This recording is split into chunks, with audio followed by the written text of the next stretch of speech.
Aabot sa 28.6 million pesos sa mga peking damit ang nakumpiska ng NBI sa isang warehouse sa Bulacan.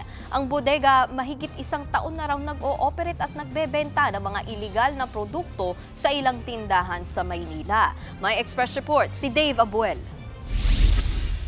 Sa warehouse na ito sa Balagtas, Bulacan, tumambad sa mga operatiba ng National Bureau of Investigation, Fraud and Financial Crimes Division ang libo-libong t-shirt. Inireklamo ng dalawang kilalang apparel brand ang nasabing warehouse na gumagawa raw ng mga peking produkto nila. Kasama rin ng NBI ang representative ng isa sa nasabing brand na personal pang ininspeksyon ng ilang damit at sticker. Can you examine it and determine kung yan ay, if that is a counterfeit or original item? Okay. It's their IPO label, but it's counterfeit. Natagpuan din ang heat presser o makina sa pag-imprenta ng mga trademark at logo sa mga damit, pati ang ilang computers para sa inventory at online selling.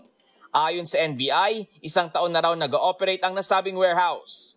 Aabot sa 28.6 million pesos ang halaga ng mga counterfeit items. So most probably, they saw the opportunity of earning money, a lot of money, kaya they manufactured these items. Ilang empleyado ng warehouse ang inabutan ng mga operatiba at inaalam pa ang pagkakilanlan.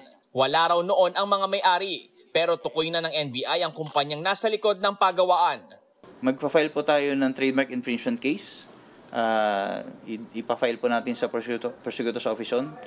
Matapos ang raid sa warehouse, ilang tindahan sa Binondo, Maynila ang pinuntahan ng NBI. Dito raw ibinebenta ang mga peking t-shirt. Kinumpiska ang mga paninda roon. Maaari ring sampahan ng kasong trademark infringement ang mga may-ari ng mga tindahang ito.